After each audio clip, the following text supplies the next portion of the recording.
He's got a green screen now. How awesome is that? I'm moving up in the world. Still alone though. So there's that, I guess.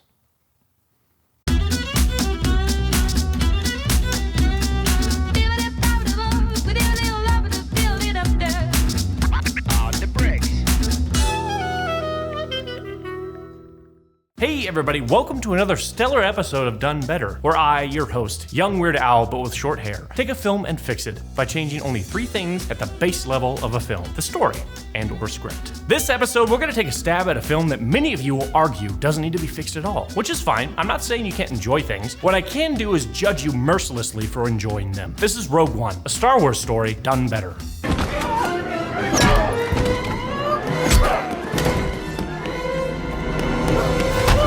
You escapes, but I pull you back. Bet you never thought this would fucking happen, huh? You think we can fall in love on the internet? So why talk Rogue One? The internet has been abuzz about this damn film for well over the past year, and countless reviews have been created to praise or destroy the film within seconds of it being released to the public. But hey, it's easy to criticize something. It's far harder to fix the problem, which is why I'm here, to make things better, and to piss people off.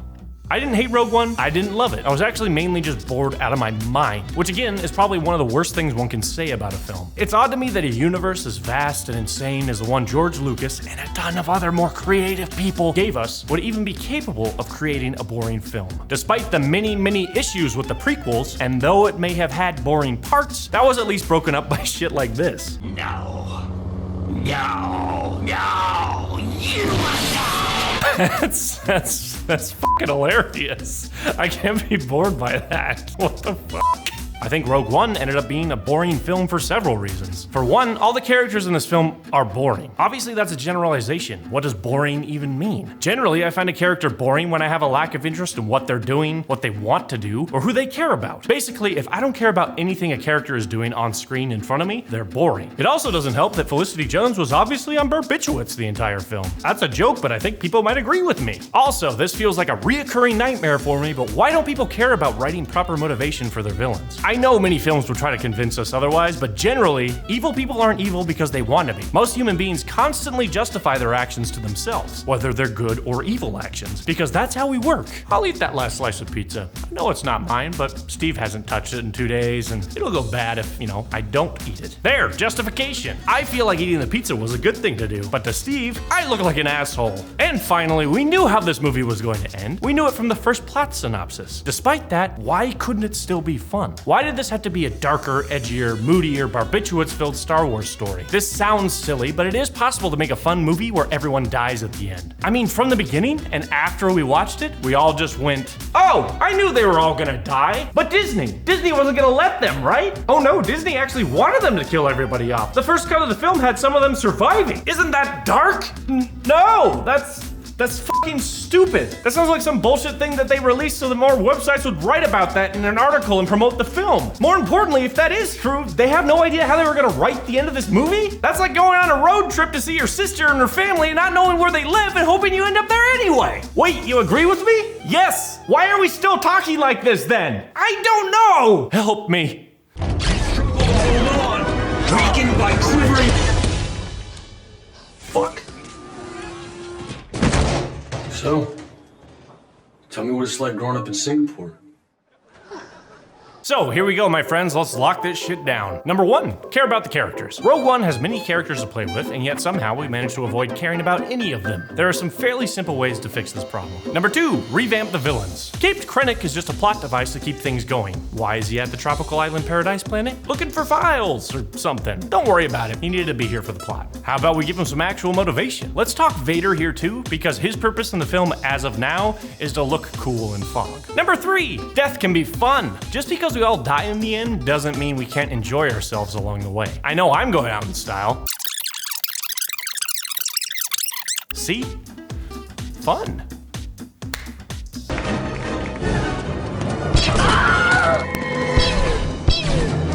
This way!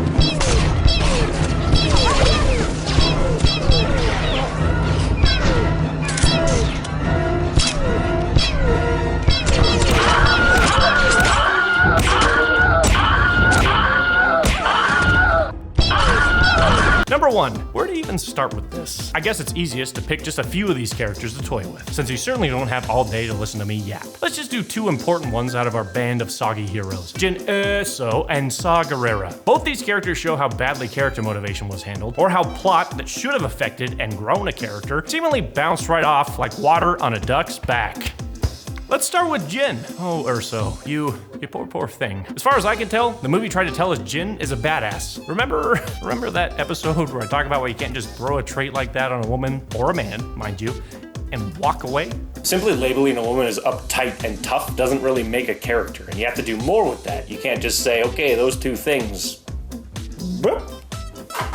Oh, Jesus. Yeah, same thing here. Movie, you can tell us all you like that Jyn is a rough and tumble rebel living by her own rules, but telling and showing is a very different thing. Also, what in the world was she going through as a character? Her father is taken by the Empire, she grows up wanting to avoid a fight with the Empire despite being raised by rebel Darth Vader, then she spends a ton of the movie not wanting to fight the Empire until she sees her father's hologram, then decides to save him, then decides they need to fight the Empire and gives that inspiring speech in front of the crowd of rabbling rebels. This is actually hard to describe and even remember here because it's never really clear what her motivation is. It flips on a moment's notice when the plot needs it to because we're a movie. And it always seems out of character because we have no idea what kind of person she is other than being terse and moody. That's so goddamn boring. Here, movie, let's do this. Cut out the opening scene, and I swear to God, everything we learn in that opening scene, we literally learn later in the movie in a more interesting reveal. Let those character-defining moments be revealed, everyone. You know, keep some of this a mystery. So, make Jyn hate the fucking Empire. They took her goddamn father from her and killed her mother. And for God's sake, she was raised by the rebel version of Darth Vader. Does that sound like someone who would say, it's not a problem if you don't look up? No, that sounds like someone who would say, I'm gonna burn all these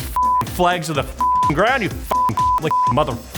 Her character arc shouldn't go, as it is currently in the movie, from it's not a problem if you don't look up to hey everyone, let's rebel, because I feel like it now. Maybe Jyn's arc should involve her realizing that in her thirst for revenge and her fight against the Empire, she's becoming just as bad as they are. She's becoming a ruthless killer, not fighting for the right cause, or for someone else, or even for peace, but only for herself. So with that, of course she would accept any level of power the Rebel Alliance might throw at her, no matter how small a thing like go talk to Saw for us is. Of course she would accept what is basically a suicide mission. Her thirst for revenge greatly outweighs her concerns for the other crew members she ropes into getting these plans. Maybe she should realize over the course of the film that she should be trying to save others' lives from being torn apart, not trying to repair her already broken one. That way, in the end, maybe she sacrifices herself in a similar fashion as is in the movie currently, but not just to get the plans out, but also to save some of her crew and a certain someone I'll bring up later.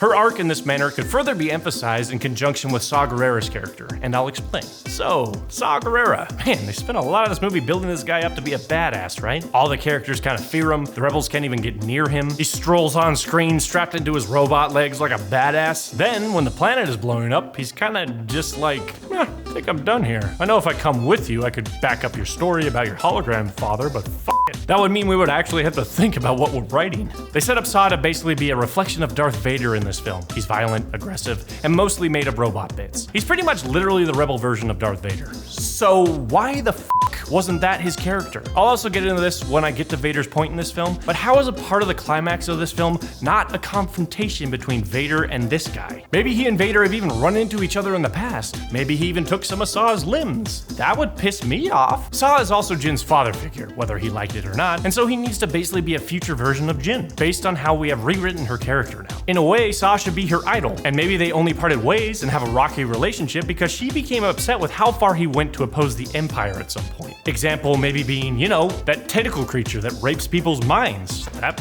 might be going a bit far, maybe. This would set up a conflict between them and still follow a similar story structure as the current film. But we could make the reunion a happy one. Even if Saw knows she's only there because the Alliance wanted her there, maybe Jyn has started to realize after being away from him that he was right all along to fight dirty against the Empire. Especially if later, during this mission, she watches her father slain before her by them. After her father dies, she would then become more like Saw, see his methods as the way to go. So then, once the Death Star weakness and plans are truly confirmed, and forget the Alliance's objection to helping them out during the climax, let the Alliance say, this is a suicide mission, you can go, but we're not sure if we want to send help. In response to that, Saw and her are basically like, yeah, we know that, let's do this, rest of the crew?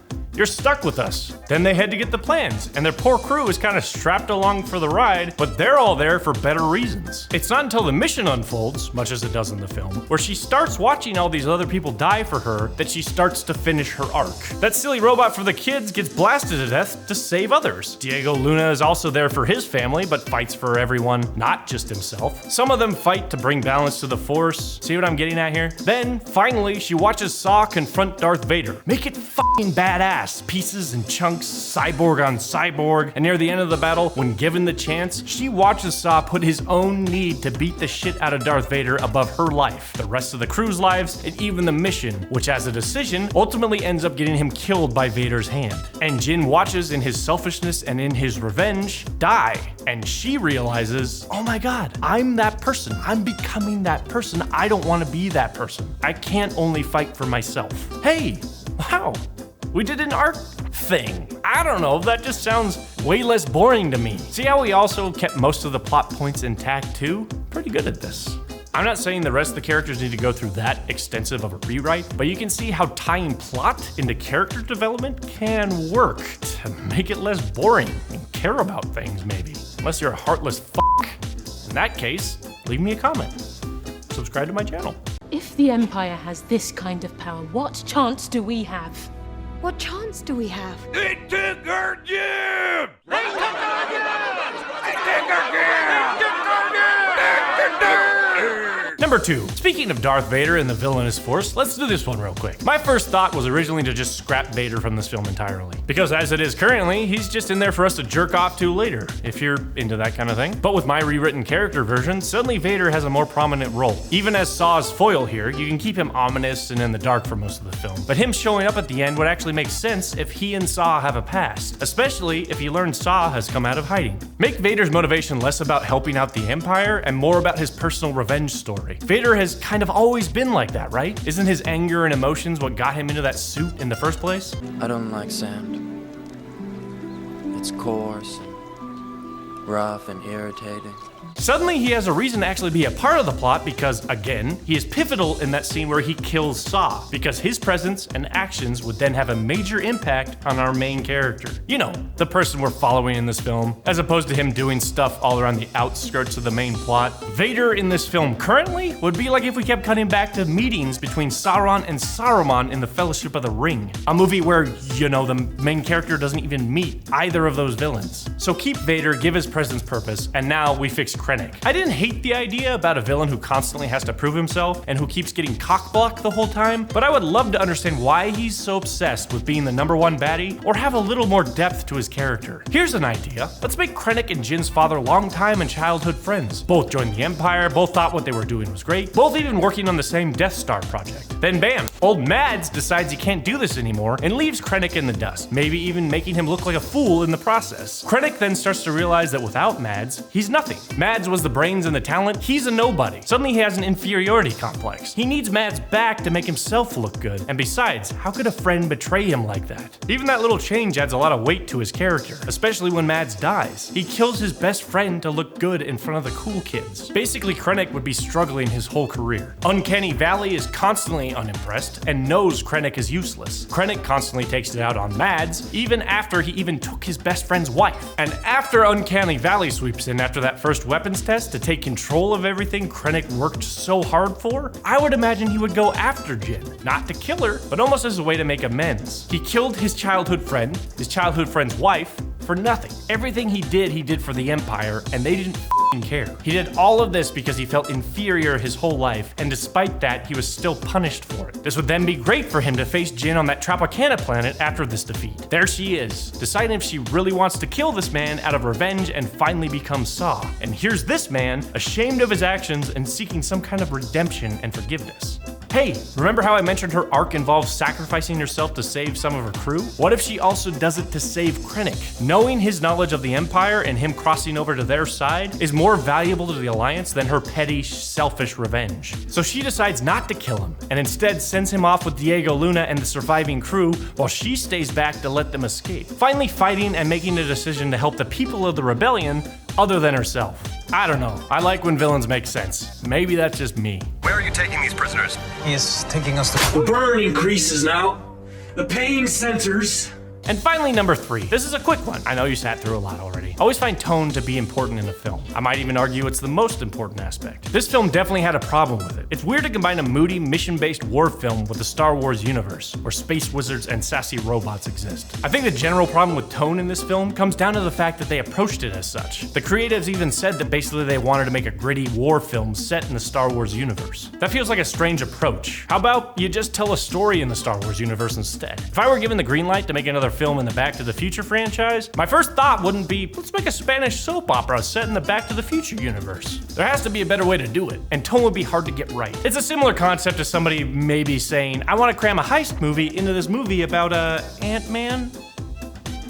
I feel like this film was fighting with the Star Wars world the entire time, not just because the mini cameos and robot humor felt forced in, but because part of what makes the Star Wars universe great is that it's fun. Everyone mentions Empire as being the darkest Star Wars movie, but there are so many parts of that movie that are just goddamn fun and even a bit silly, and characters are constantly making light of the situation. Now, I'm not saying it doesn't take itself seriously, it does. There's just a very well-balanced tone there. Yoda is a great example of this. Super badass wise Jedi wrapped up in a green spongy little puppet. But Empire feels more like they were telling a story and less like they were trying to cram a different film into that universe. Rogue One is basically a slow death march for all of the characters, and it's like the characters are all aware of that too. That's not fun. We know they're gonna die, but the characters don't. Why is everyone so humorless? Most people make light of death and sacrifice because it's a way to deal with it. My suggestion and fix is simple in this case. Write the film and characters to the story as it unfolds, and don't have a big gray cloud over everything telling you have to shape this movie to be the next Saving Private Ryan. We've already seen that movie, and we liked those apples. Well, everybody, there we go. Rogue One done better. But before we go, there's always our bits and pieces section. Small things that could be done to make this shit even better. Take Felicity Jones off barbiturates.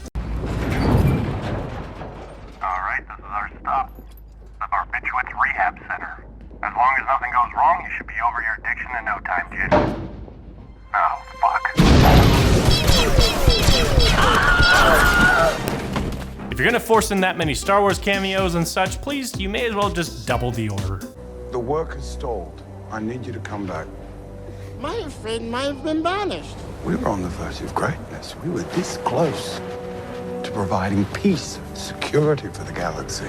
The bosses would do terrible things to me. Terrible things to me if me going back there. You have to start somewhere. And obviously they needed one more member to join Rogue One. Give it to him. Something is happening. We're going to Jeddah. Right. That's a war zone. Look around. That's not the point of it. Where'd you get it? Yeah. I found it. Does that make sense? Trust goes both ways. Enough. So, thank you for waiting. We've been running a little bit behind today. The system's really slow, so it's a case of monitoring. You have any questions? Let's get going. What the fuck? Why did we come here? Bam, there we go, everybody. Thanks for watching another episode of Done Better.